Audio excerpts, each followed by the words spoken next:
பத்திரிகையாளர் நண்பர்களுக்கு வாழ்த்துக்கள். இந்திய யூனியன் முஸ்லீம் லீக்கின் சார்பில முஹல்லா ஜமாத் மாநில மாநாடு ஜனவரி 28ஆம் தேதி தஞ்சை மாவட்டம் கும்பகோணத்திலே தேசிய தலைவர் பேராசிரியர் KM காதர் மொய்தீன் அவருடைய தலைமையிலே நடைபெற இருக்கின்றது. இந்த மாநாட்டிலே சிறப்பு விருந்தினராக தமிழ்நாடு முதலமைச்சர் தளபதி MK ஸ்டாலின் அவர்கள் பங்கேற்க இருக்கின்றார்கள். இந்த மாநாட்டில் தமிழ்நாட்டிலே இருக்கக்கூடிய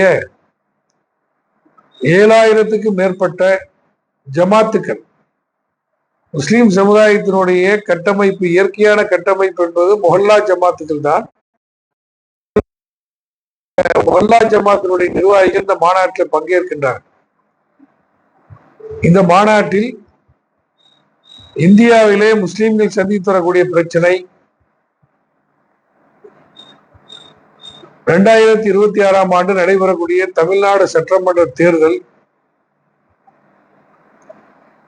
குறித்த முக்கியமான அறிவிப்புகள் அதில் வெளியிட இருக்கின்றோம். மாநாடு குறித்து இப்பதான் முதலமைச்சர் கன்ஃபார்ம் பண்ணாங்க. ஜஸ்ட் கன்ஃபார்ம் பண்ணிட்டு முதல்ல உங்ககிட்ட தான் சொல்றோம். வருகின்ற 19ஆம் தேதி, இப்போ வர்ற 19ஆம் தேதி நவம்பர் 19 இந்திய யூனியன் முஸ்லீம் லீக்கினுடைய மாநில செயற்குழு கூட்டம் திருச்சி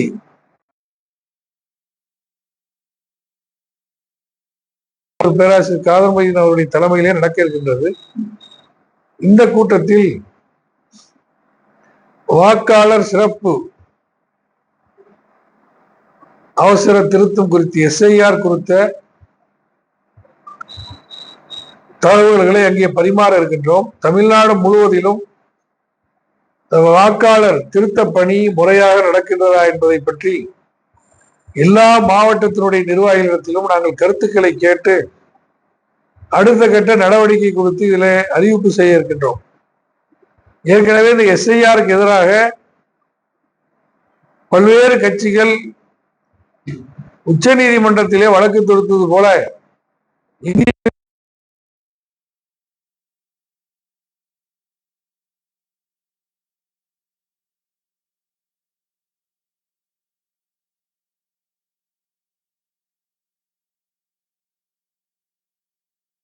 துவங்கப்பட்டிருக்கின்றது. வாக்காளர் சம்பந்தப்பட்ட பிரச்சனையோடு குடியுரிமை குறித்தும் சில கேள்விகள் கேட்டிருப்பதனால் ஒரு குழப்பமான சூழ்நிலை ஏற்பட்டிருக்கின்றது. இந்திய தேர்தல் ஆணையத்தை பொறுத்த வரைக்கும் வாக்காளர் திருத்த பணியை மேற்கொண்டுவதில் யாரும் அப்ஜெக்ஷன் பண்ணல. ஆனா ஒரு மாத காலத்துக்குள்ளாக பல கோடி மக்களை இணைக்க வேண்டும். முழு நேர ஊழியர்களும் இல்லை, எல்லாம் கவர்மெண்ட்ல இருக்கக்கூடிய பகுதி நேர பணியாளர் கேள்வி. ரெண்டாவது, அந்த படிவத்துல மேல உள்ள போர்ஷன்ங்கிறது பிரச்சனை கிடையாது. கீழே உள்ள பகுதிகள் எல்லாமே குடியுரிமை சம்பந்தப்பட்ட பிரச்சனை. எல்லாருக்கும் பெற்றோர்களுடைய டேட்டா பர்த் எப்படி தெரியும், மற்ற விவரங்களை எப்படி கொடுக்க முடியும், அது ஒரு பிரச்சனை. ரெண்டாவது, இது எல்லா படிவங்களையும் அரசாங்கமே நேரடியா பதிவேற்றம் செய்யல. குறிப்பிட்ட யாரோ ஒரு பிரைவேட் கம்பெனிக்கு கொடுத்துதான் பண்ண போறாங்க. அதையெல்லாம் முறையா பதிவு பண்ணிட்டாங்களாங்கிறத ஜனவரி மாசம் கண்காணிக்கணும். இது ஒரு ப்ராப்ளம் இருக்குது. இப்படி பல்வேறு குளறுபடிகளோடு செய்வதன் காரணமாகத்தான் நாம வந்துகிட்டு கால அவகாசம் கொடுக்கணும், குடியுரிமை குறித்து கேட்கக்கூடாதுங்கிறதா எல்லாருடைய கோரிக்கை.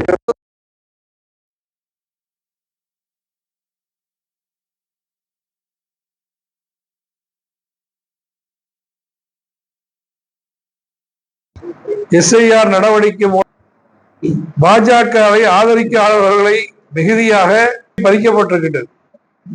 இந்திய தேர்தல் ஆணையம் என்பது ஒரு பொதுவான அமைப்பு. ஆனா அவங்களுடைய நடவடிக்கைகள் எல்லாம் சமீப காலத்தில் சந்தேகத்தை எழுப்பியிருக்கின்றது. ஹரியானா சட்டமன்ற தேர்தலில் பிரேசில்ல உள்ள ஒரு மாடல் அழகி பல இடங்கள்ல அவருடைய வாக்கு இருந்ததை நிரூபிச்சிருக்கிறாங்க. கர்நாடகாவில் ஒரு மக்களவை தொகுதியில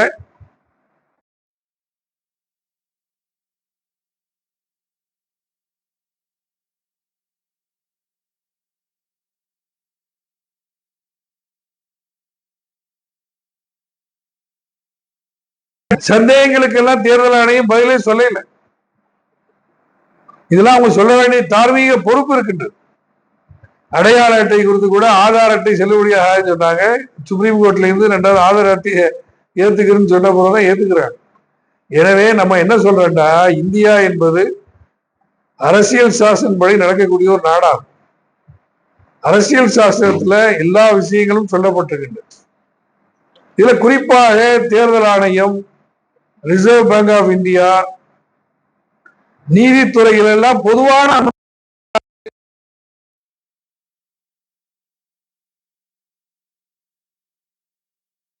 ஒன்றிய பாஜக ஆட்சிக்கு வந்த காலத்துல இருந்து இந்த 3 விஷயங்கள்லயுமே தேர்தல் ஆணையர் நியமிக்கப்பட்டதிலேயே ஒரு சந்தேகம்.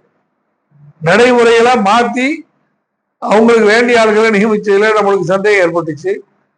நீதிபதிகளுடைய தீர்ப்பு முரண்பட்டதாக இருந்திருக்கின்றது. அதே மாதிரி பண மதிப்பிழப்பு மற்ற நடவடிக்கைகள்ல ரிசர்வ் பேங்க் ஆஃப் இந்தியாவினுடைய நம்பகத்தன்மை கேள்வியாக்கப்பட்டிருக்கின்றது. எனவே இந்த நடைமுறை என்பது இந்திய நாட்டினுடைய வளர்ச்சிக்கான அடையாளம் அல்ல. சர்வாதிகார போக்கோடு சென்றால் எந்த நாடும் முன்னேறாது. அண்டை பாகிஸ்தான் போன்ற நாடுகளிலே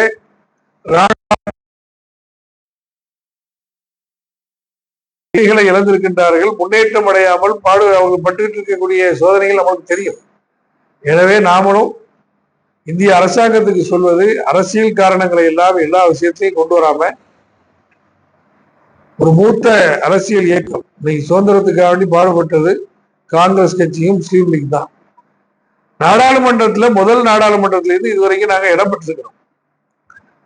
எனவே அந்த அடிப்படையில நாங்க சொல்றது என்னன்னா, இந்திய அரசியல் சாசனம்ங்கிறது தான் நம்மளுக்கு ஒரு முன்னுதாரணமான வழிகாட்டக்கூடிய அமைப்பு. அந்த அடிப்படை கொள்கையிலிருந்து எந்த கட்சி ஆட்சிக்கு வந்தாலும் மீறக்கூடாதுங்கிறதா எங்களுடைய கருத்து. அதே போல இன்னைக்கு ஒரு துயரமான சம்பவங்கிறது ஒரு சில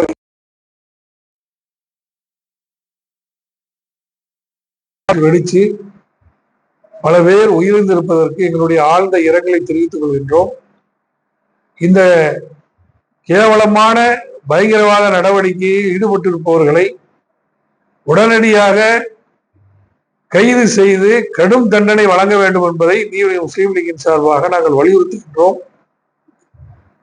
உள்துறை, உளவுத்துறைகள் எல்லாம் இது போன்ற விஷயங்களிலே அதிக கவனம் செலுத்தி இது போன்ற துயர சம்பவங்கள் நடக்காமல் இருப்பதற்கு பாரபட்சமற்ற நடவடிக்கையை மேற்கொள்ள வேண்டும் என்பதையும் இந்திய யூனியன் முஸ்லீம் லீக்கின் சார்பாக நாங்கள் வலியுறுத்தி சொல்ல கடமைப்பட்டிருக்கிறோம்.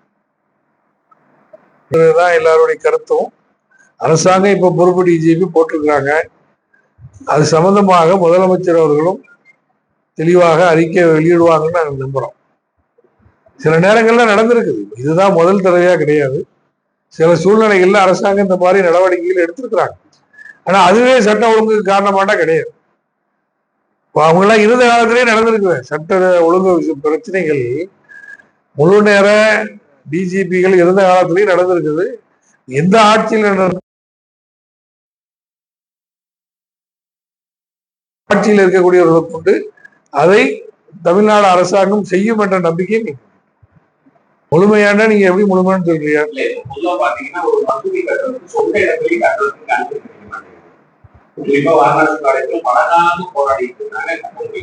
ஆனா ரிசர்வ் சைட்ல ஒரு கோயில் கட்டுறாங்க, அதுக்கு அரசு அதிகாரிகளே உடமையா இருக்காங்க.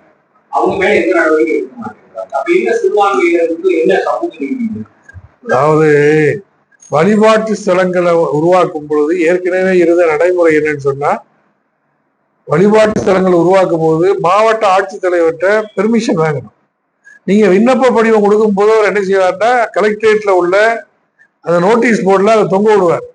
யாருக்காவது ஆட்சேபனை இருக்குதான்னு கேட்பார். இதுல ஆட்சேபனைக்குரிய இடமே இல்லாத இடங்கள்ல பல இடங்கள்ல இந்து முன்னணி, விஎஸ்டிபி போன்ற இயக்கங்கள் அதுல லா அண்ட் ஆர்டர் பிரச்சனை வந்துருன்னு சொல்லி எதையாவது ஒரு பெட்டிஷனை போட்டார். அது புதுசா மட்டும் இல்ல, புதுப்பிக்கக்கூடிய பணிகளுக்கு அப்படி இருந்துச்சு இதுவரைக்கும் உள்ள நடைமுறை. திமுக ஆட்சி வந்ததுக்கு அப்புறம் நீங்க சொன்ன கோரிக்கையை நம்ம முதலமைச்சருடைய நேரடி கவனத்துக்கு எடுத்து சொன்னோம். தலைமைச் செயலகத்துல ஒரு கூட்டம் நடந்துச்சு. சிறுபான்மை சமுதாயத்தினுடைய பிரச்சனைகள் குறித்து ஒரு கூட்டம் நடக்கும் போது எங்களுடைய தேசிய தலைவர் பேராசிரியர் காதர் மைதீன் போயிருந்தாரு.